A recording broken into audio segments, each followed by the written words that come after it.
If you have been given a cancer diagnosis, you have probably already heard someone say it. Cancer feeds on sugar.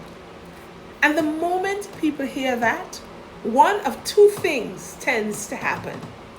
Some go home and try to remove every last gram of sugar from their lives, frightened that one wrong bite will feed that thing growing inside them. Others hear it and decide it sounds too simple, and they set the whole idea aside. I'm a physician, and I want to walk you through what is actually known about this, the way I would if you were sitting across from me as a patient. There is a name for what we are talking about. It is called cancer metabolism. It is the study of how cancer cells take in fluid and use it, and how that differs from the healthy cells around them. It is one of the most active areas in medicine right now, and it is the reason that sentence about sugar is both partly right and badly incomplete. Now, I'm not going to try to explain cancer metabolism in a few minutes because it cannot honestly be done in a few minutes. So, I'm going to do this across 4 videos.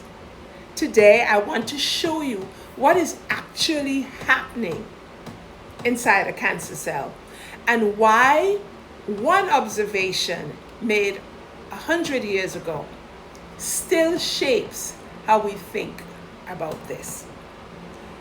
Once you understand this piece, everything else we talk about will make sense. So let me begin with what we know. Let me show you how a healthy cell makes its energy from sugar. It happens in 2 stages. In the first stage, the cell takes a molecule of glucose, which is sugar, and splits it into 2 smaller pieces. That first step is quick, and it releases only a small amount of energy. That first stage has a name. We call it glycolysis, which simply means splitting sugar. Then comes the second stage. Those pieces are carried into the mitochondria. The mitochondria are the cell's power plants, and using oxygen, they finish the job and produce far more energy than glycolysis alone. So that is the healthy pattern. Split the sugar, send the pieces to the mitochondria, use oxygen, and get a great deal of energy out.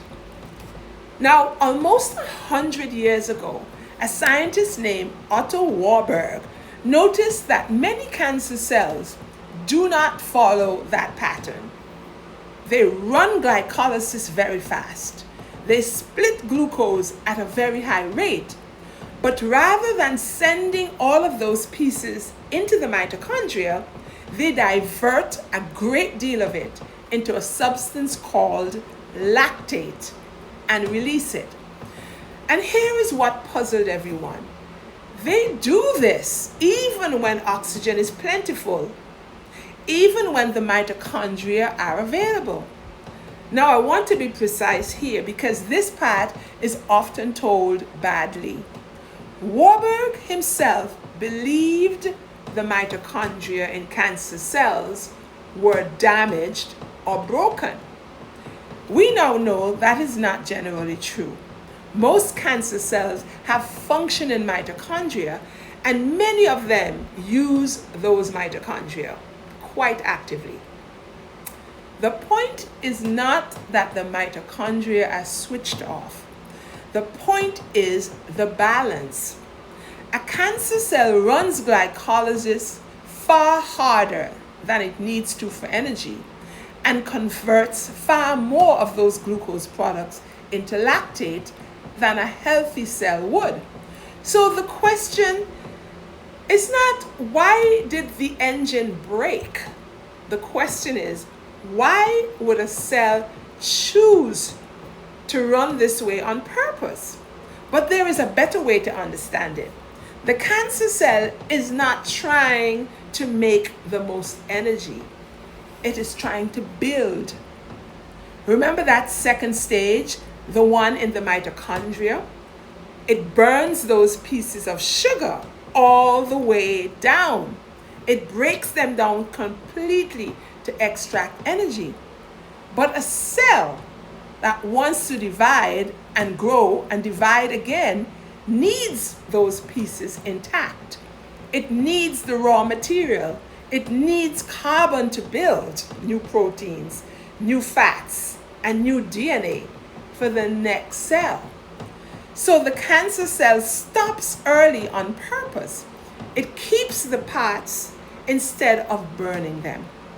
It gives up efficiency, and in exchange, it gets the materials it needs to make more of itself quickly. Energy is not the goal. Growth is the goal. Now, this observation has stayed with us for nearly a century, and it even explains something you may have experienced yourself. A PET scan. It uses a tagged form of glucose, and because many tumors take up sugar so eagerly, they light up on the image. So you can see where the slogan comes from. Sugar, scans, tumors. It is easy to conclude that cancer is simply a sugar problem. And if we stopped here, that conclusion would be reasonable. But here is the problem. Everything I have told you today is true. And yet, by itself, it still does not explain cancer metabolism, because we have been talking as though a tumor is one thing. It is not.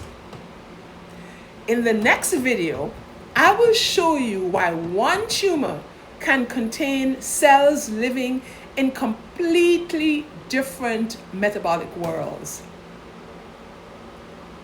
I'm glad you stayed with me through this. If this was useful to you or to someone you love, I would encourage you to follow along for the rest of the series. I am a physician who works with cancer patients and survivors using a metabolic approach alongside their standard cancer doctor. I am licensed in New York and Pennsylvania. If that is you and you would like to talk, there is a link below to book a short conversation we call a clarity call. And if you are somewhere else, or you are here simply to understand this for yourself or for someone you love, you are just as welcome here.